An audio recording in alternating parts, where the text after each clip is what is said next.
All right. Welcome, everybody.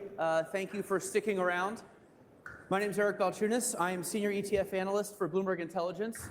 I lead the whole research operation for Bloomberg ETF, and I've been pretty obsessed with crypto for the past 2 years, and I think some of you have been somewhat obsessed with ETFs. They've really ushered in a ton of money and bridged the gap between DeFi and TradFi. So that's what this panel is about. It is about what is going on with the ETFs, what we can expect, the impact they'll have, how it works. So we have a perfect panel for this today. So let's just get a quick intro. Start with you, Luke. Just 15 seconds right down the line. Yep, so I'm the founder and CEO of Bitnomial. We're a CFTC-regulated futures exchange and clearinghouse. And more and more, the ETF world and the futures world are coming together. So I think that's why we're all on stage here today. Yeah, my name is Stephen McClurg, the CEO of Canary Capital. We are a active hedge fund platform that also runs a ETF business. And we just launched our first 2 ETFs last week and hoping to launch an XRP ETF next week. Yeah, all right. I'll round it out. Hello, everyone. Great to be with you. I'm Hunter Horsley, co-founder CEO of Bitwise. We manage about $15 billion, and we have ETFs in the US and Europe, hedge fund solutions, and a bunch of other investment solutions for traditional investors. Okay, so Steve talked about, let's just get right into when XRP ETF, okay? There are a couple 40-act XRP ETFs, but they don't count. The True Blue Spot 33-act ETF, the IBIT rather, that's the format IBIT is in, that's what everybody wants, that is coming very soon.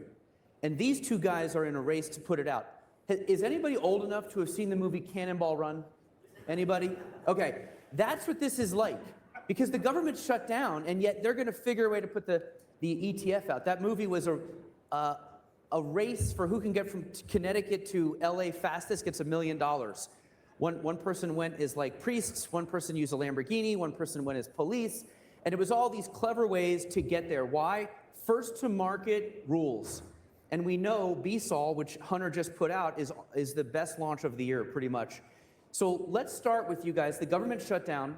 You both have sort of put in updated documents, and it seems like we could see an XRP spot ETF well, start with Steve. You said in the next week or 2. How's that work, and what can we expect? Yeah, I mean, there's a way to file these ETFs as long as you don't have a trading of markets that's stopping you. And now that generic listing standards have been approved, essentially, if there are 6 months of futures activity for a token, such as on Bitnomial, then you have the ability to launch in the US. So you don't have that blocker anymore. So outside of that blocker, you can file what's called a delay amendment or a no delay amendment. And typically, when you have the blocker, you file a delay amendment, which means that the SEC has to make you effective.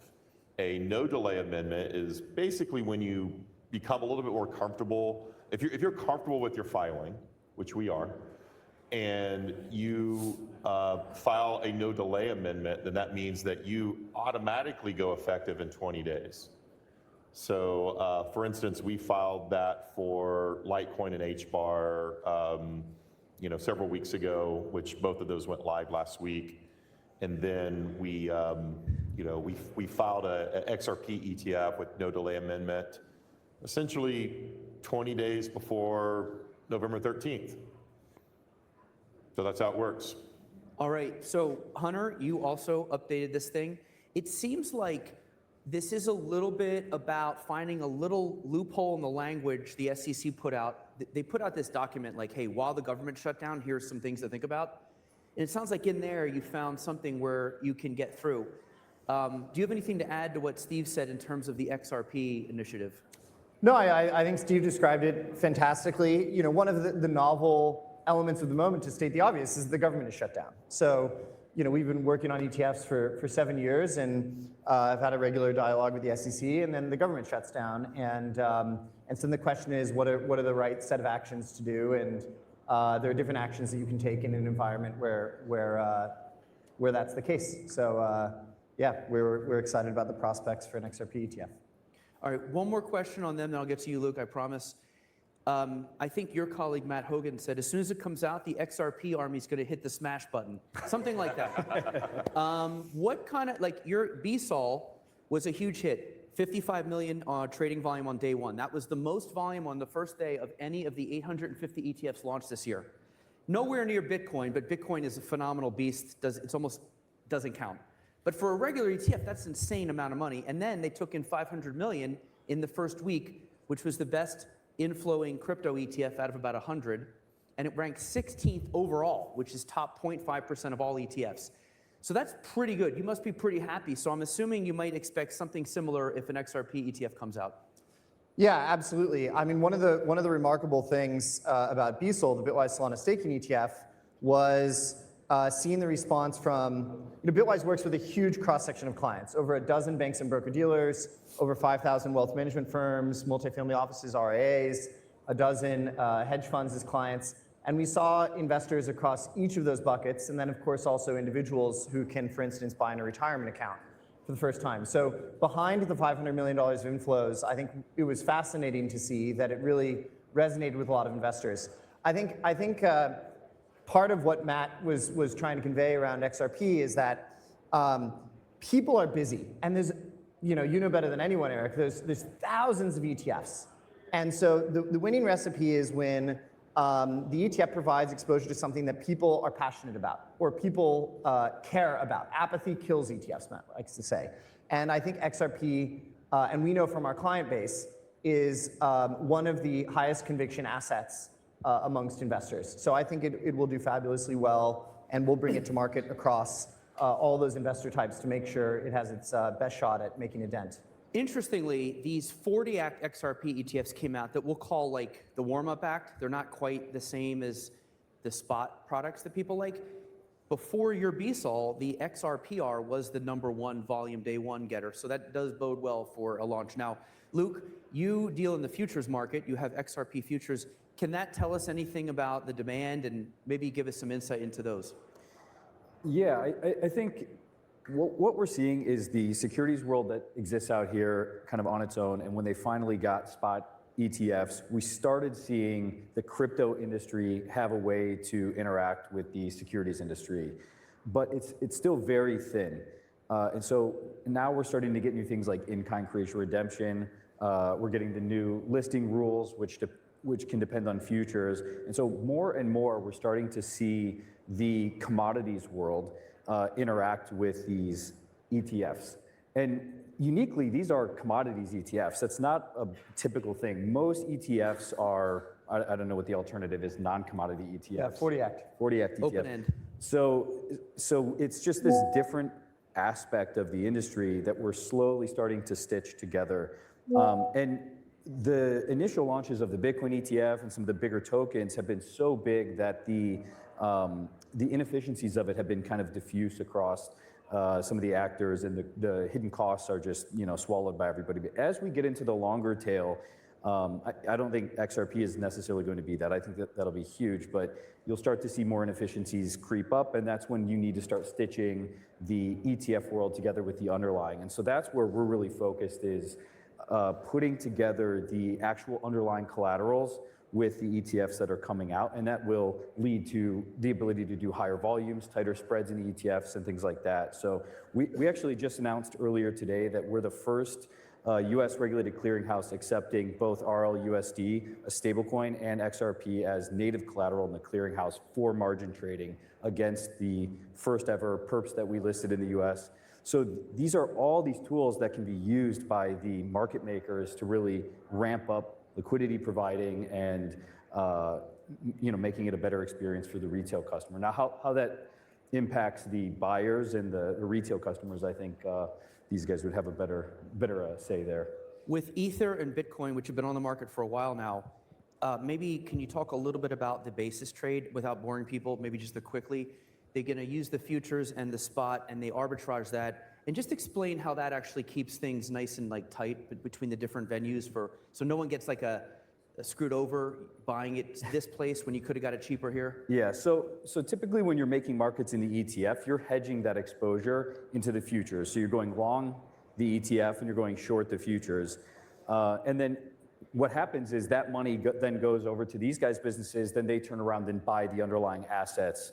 Now that we have in-kind creation redemption, instead of taking dollars and giving them over to the ETF operators to then go buy the underlying asset, the market makers can step in, the commodities market makers can step in and just buy the underlying assets themselves, so they know what their cost is going to be when they put that position on. Now the issue is when they unwind those positions because they're holding open interest, they're then buying the futures and selling the ETF. Selling the ETF sells the underlying asset, but buying the futures doesn't go and buy the underlying asset because they're cash settled. So the physically settled futures like we offer provide a more neutral way for market makers to make those markets and just stay denominated in the underlying XRP in this case, instead of going back and forth and in and out of cash settled indexes with US dollars, or maybe not touching the underlying XRP at all. So that's the key focus for some of the big innovations that have come out of the SEC earlier this year with respect to in-kind trading and market making of these ETFs. Let's talk about this because with the Bitcoin crowd, I'll hear sometimes, oh, it's just paper Bitcoin. You know, this happened with the gold bugs back in 2000s where they didn't think the gold was in the vault that GLD stored. And I'm like, no, it's literally one for one. It would be illegal for them not to do it. Can you guys both just like say right now on the record, whatever spot crypto ETF it is, you literally hold the crypto? Yeah, absolutely. And I think that's one of the reasons that people really look forward to the launch of these Spot 33 Act ETFs, because they know that they're getting the precision vehicle. They know the assets are there. They know that they'll be efficiently traded. They know that the pricing will be very cost effective. And there's so many different things going on in crypto that sometimes you're not certain if you're looking at the best version of something. And it's definitely the case with the Spot 33 Act ETFs that you're getting the most tightly wound set of guarantees and efficiency. So, I always said ETFs are SBF proof. They're just not going to lose or steal your money. There's a 30-year track record, and honestly, I'm going to say something right now, which is that I've been traveling the world as I normally do with our themes and ETF themes, and one thing that really helped Bitcoin in particular was trust. These advisors who control $40 trillion of assets. All the boomer money, the boomers have all the money, as you know. All the boomer money is looked after by these advisors. And they trust BlackRock, they trust Bitwise, they trust Canary, they trust ETFs, they love ETFs. They're the predominant user of ETFs. So this idea of like the intermediary is now somebody I trust is major. Then you throw in the low fees and liquidity, and that's how you have an explosive combination there. The one thing that's going to be tricky as you get into these coins down the line is explaining them to the said boomers. So let's start with you, Steve. I know Bitcoin has it made. It's digital gold. Very easy, done. You can just, write the check, thank you. How do you explain XRP to like that in a basic way like that? Yeah, well, it was interesting because we were backstage kind of getting ready, and the person that was doing my hair, because you should have seen it when I came on, but she was asking me these questions, and so I'm already prepped. What I explained was, I explained Bitcoin just like you said, Eric, and then I said, and then XRP. Really, the way to think about XRP is to think about the XRP ledger, and what that is financial rails. Think about it as a competition to the financial system, a competition to Wall Street. It's the rails and the ecosystem that will help drive global payments. One of the reasons why I got into crypto, by the way, was I was an emerging market bond manager years and years ago, and one of the things that I noticed in trading bonds and analyzing sovereign countries is the number of remittances that go back to certain countries. Some countries are massive, and the charges, the fees that are on top of people going overseas, working hard, sending money back to their family, and they're getting taken for anywhere between 8 to 15%. And I'm like, okay, that's wrong. That's got to change. And it's one of the things that I'm going to say that Ripple is really working on, and utilizing XRPL to help change that, to help transform that system so that you're not getting massive fees on all your hard work. You know, you'll just pay taxes, which is a whole other subject. But that's what this does. Number one is provide rails for financial services that allows people to send remittances back, that allows you to avoid banks or work with banks. But it is brand new financial rails for a digital economy. Hunter, anything different to that? I mean, that was a lot of words, though. Let's say, could you put it into like 4 or 5 words or less? I think everyone is familiar with the story of e-commerce, which is the internet colliding with retail. I think the story with XRP and blockchains is the internet colliding with financial services. I think that XRP is one of the most prominent blockchains that will be used to move money across the internet. It was about 25 words, but pretty good. No, that's what I'm saying. Trust me on this. Do you foresee that eventually the sort of boomer investor who is, interested will just buy a basket? Like, what would be do you think that's where we'll end up? Or do you think like someone's going to go, I think XRP actually has the most growth. Like, will they analyze it like that? Or do you think a lot of the blob of money that buys this will be in the form of like a digital asset basket, sort of like the S&P 500, but less number of securities? Yeah, I'm happy to weigh in on this. We manage the largest crypto index fund in the world. The ticker is BITW. It's a basket of the top 10 assets, including XRP and others.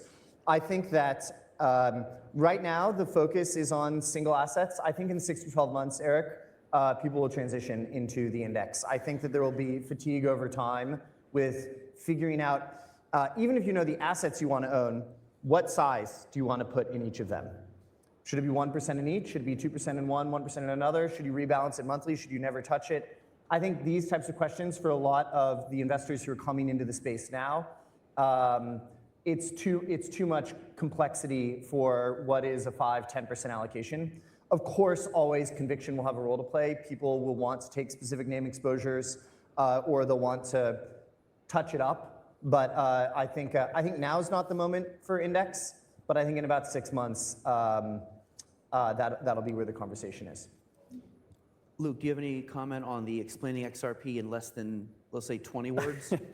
Can you knock off about 10 words? I don't know if I could beat Hunter here, but what I can say is what I think is unique about XRP and RLUSD is you have a single ledger that is driving a two-pronged strategy, one for kind of wealth storage and transfer in XRP, and the other is in RLUSD, which is payments. So having that both on a single ledger with a single strategy, to me, is what makes the ecosystem unique. Now, you have futures on your exchange. Because it seems like the new SEC listing standards, by the way, all it really requires, the only thing you really need, is that there's futures trading for 6 months on a exchange that has a surveillance going on.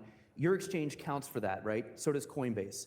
We do, yeah. Right. So how do you decide to add new futures? Because what you're doing is you're kind of setting up these guys for the next coin to ETFize. We were just talking about that backstage. So for us to launch futures or any kind of derivative product on an underlying token asset, we have to do risk management for the margin. So that's one of the biggest hurdles for us is we do the risk margin modeling and try to figure out what kind of credit we can provide to the customers. We have to get the ecosystem of the FCMs to support it and bring it on board. And so, I think we're each in our individual own races on the derivatives exchange side of things. We've got CME, Coinbase, and us primarily that are focused on listing these. But we're now all very aware that the ETFs are waiting in the wings, and that's a big driver to the underlying asset as a whole and users wanting to come and trade our products. So, Steve, both you guys have been pretty aggressive filing. Steve, how do you decide when to file for a new cryptocurrency ETF? And maybe is that something where you have to wait for them, or can you, because I think, correct me if I'm wrong, you have a Trump Coin 33 Act ETF, which would require futures, but I don't think we have futures yet. But at some point, because it could take 240 days to get that approved, in the meantime, maybe they add them. So do you kind of think about, let me put out some products that almost like call options. I may or may not actually move forward on them, but I'm gonna file for a couple. How does that process work? Yeah, well, I mean, kind of going back to Bitcoin, both Hunter and I have been working on Bitcoin ETFs. I think you were 2017, and I was probably in 2018, and across the board, and it took so much time that to launch that one. So when we started filing additional ETFs as Canary last year, we looked at where we thought that there would be demand. We looked at tokens that we liked, and kind of put those together. Some things like you mentioned, Trump coin, are things that there's a lot of demand for. So we put them out there again, probably more like a call option. But our expectation is that either it'll fall under the generic listing standards, or if you file a 19B4, there will eventually be a point in time where the SEC has to say yes or no, and not just continue to delay. So we have filed 19B4s for several that don't have futures yet. Now, I do believe that it's a good rule. It's not a great rule, but a good rule to have a futures market in the U.S. But you can get futures, outside of the U.S. as well. But as long as the 19B4, if there's no futures for 6 months and you've got a 19B4 that passes, then I think that's right. But there's also moves to change the generic listing standards to more of a quantitative approach. So that's really what we're hoping for that as well. I think there should be a good combination of futures and quantitative. We don't just want everything out there. I don't think we want anything beyond the top probably 60 in market cap. I just don't think that those are going to be relevant, but that's what we're looking at. Hunter, you have anything to add in terms of your process for putting out filings and eventually rolling out the different ETFs? Bitwise really exists to serve clients. We do 15,000 meetings and calls a year. I mentioned we serve over 5,000 U.S. wealth management firms, banks in the U.S., Europe, and other parts of the world. So for us, a lot of it has to do with, is this helpful to them? Does this allow them to do something that they want exposure to? We then care, does the underlying asset have merits? And then what's possible? And it's sort of the intersection of those. It's not a precise science, but we have, of course, filed for a few additional things and would be very excited about XRP. But I have to ask you a question, Eric. Am I allowed to do that? Yeah, sure. I have to ask you, so you guys keep this incredible list of all of the filings Yeah. that have been made. How many ETFs are on that list now, and how many do you think will end up launching? There's 155 currently filed, and that doesn't include the leverage ones, because there's this move to have like 3x and 5x. It's a whole thing. But the ETF industry is beyond aggressive, and they push the envelope. 155, I know you laugh, but I'm going to tell you something that's going to blow your mind. And this has the whole ETF industry scrambling for a crypto strategy. BlackRock has 1,000 ETFs in the world. IBIT is now their #1 revenue generating ETF. It is 1 year old. The next 2 or 3 are 24, 25 years old. Think about any other industry where, like the car industry, let's say they invented a car and it was Ford's most profitable in a year and the rest were like 30-year-old brands. Think about how compelling that would be for the rest of the industry. So that's why there's 155 filings. And I think we have a phrase, no offense to XRP, but the further away you get from BTC, the less assets there will be. It took me a while to come up with that, so please appreciate the right aspect of it. Just like sell and may go away. I'm hoping it sticks. Doesn't sound like it will. But anyway, XRP luckily is close to Bitcoin. I think as you get down to 10, 12, 15, I don't know. I mean, unless one of these bad boys has like a 200% run, we call that the shiny object moment in the ETF world. I don't know, it just goes up like 200%. It will get looks. There is a good amount of degen traders who use leverage ETFs who will chase anything that shines. But I think and I want to go back to you go out and you visit, say, like advisors in Missouri and like Kentucky and like Texas. If you took their average feedback, how do they respond when you come with all these sort of crazy crypto ETFs, and how do you get over that sort of feeling of like it's kind of scary and I don't want to lose my money? Sure, yeah. Bitwise does a ton of this. The analogy I'd like to give is if all of you could think back for a moment to college and maybe you had a required chemistry class or calculus class or physics class, and there was a research professor who really didn't like teaching but had to, was required to. So they'd go up to the front, they'd put some truths on the whiteboard, and you'd walk out of it and you'd say, gosh, I don't think I'm going to be a physics major. But you had a homework assignment. So then you dragged yourself into office hours, and hopefully you encountered a helpful, kind teaching assistant. Bitwise's role is to be the helpful teaching assistant. And crypto, I think, for a lot of investors is just one of 10 different things they're grappling with day to day. And so to your question, Eric, we walk in and we start with what are they thinking about. So we don't walk in with sort of, here are the 10 things that we're wanting to talk to you about. We walk in and say, where are you at? And how can we help you move forward in the journey? I think the theme is that everyone now in 2025, and this is the real watershed change, everyone wants to do more. And their constraint is just how long it takes to figure out how to get from here to doing more. So there's a lot of receptivity. People are just tired of people confusing them and wasting their time. So because there's so much else going on in the world. So I think that's what the conversations feel like to us, Eric, which is we go in, try to understand where they're at, also relative to everything else that's going on, and how we can take a step forward in doing more, which all of them want to do. And I think an XRP ETF and others are really constructive to them because they say, I now can do more in certain ways. There's one advisor named Rick Edelman, and he's like old school boomer advisor, but he's kind of gone like pretty full crypto. And he's told everybody, because a lot of the advisors will tell you, oh, 1% to 2%, 1% to 5%, like baby steps. But Rick's like, you want to do 10 to 40. And his reasoning is really interesting. I'd like to get your take on this, Steve, because you also talk to advisors. He says it's a longevity issue. These advisors have these plans for these boomers where they all die at 70 to 80. But science is so good that apparently if you're alive in year 2030, your life expectancy is going to go up dramatically. So there's like 20 years of extra runway of retirement they got to fill. And crypto is the most high growth potential industry. And I never thought of that. And I thought it was an interesting way to come around to thinking, well, if you do need to fund retirement for longer, you have to find growth areas.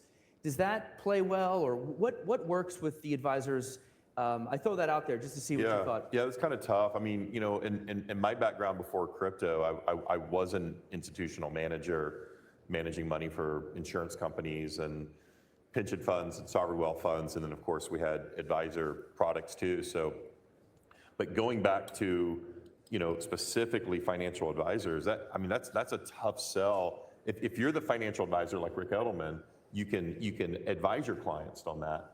But most large wirehouses like Morgan Stanley, Merrill Lynch, Goldman Sachs, they're going to have a hard time saying 40% to their clients. They're going to be like, okay, well, what's your private equity allocation? And it'll be a percentage of that. So it'll, but look, 5% would be great. And there are a lot of advisors out there that are saying 5%.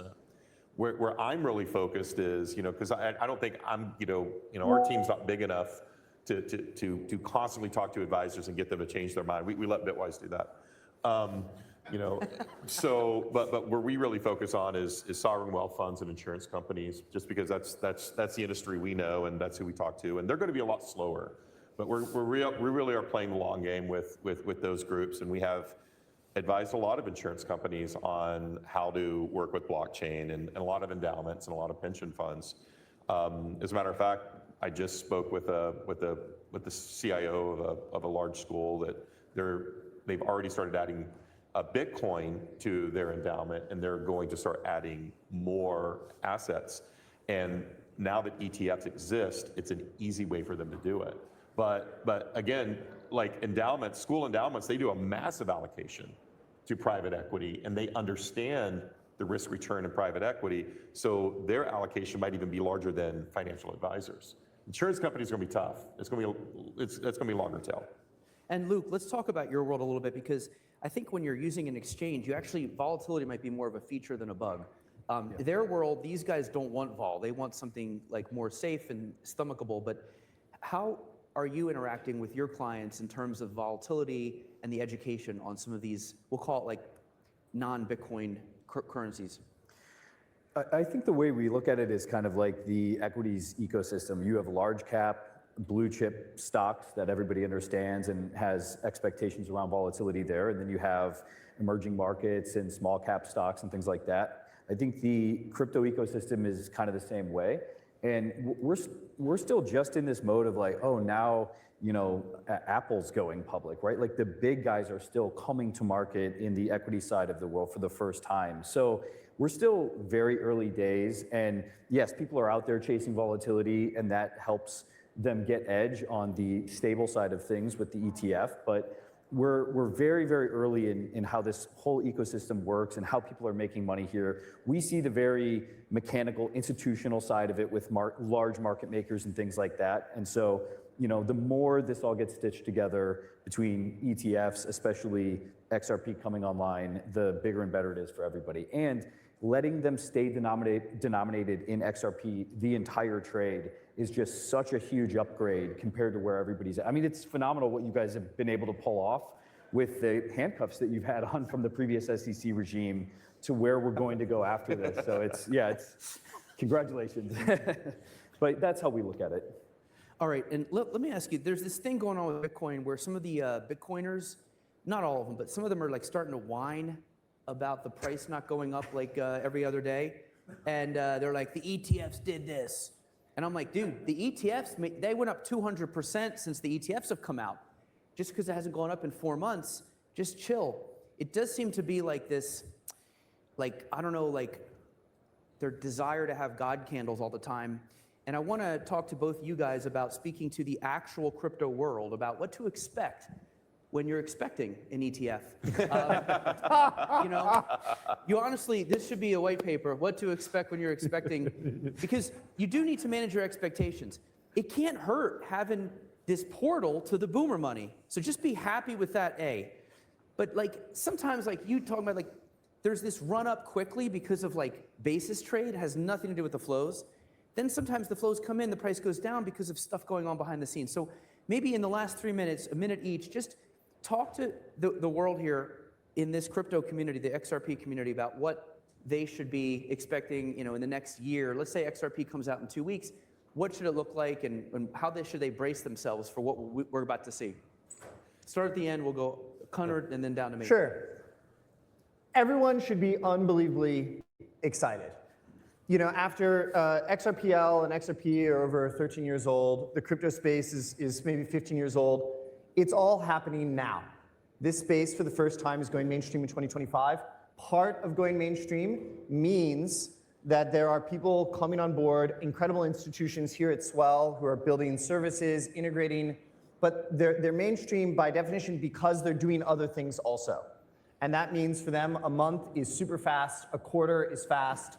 And so I think in the crypto space, the timeframes that people are familiar with are just getting pushed out. And there's a little bit of relearning how to interpret the news flow as a byproduct.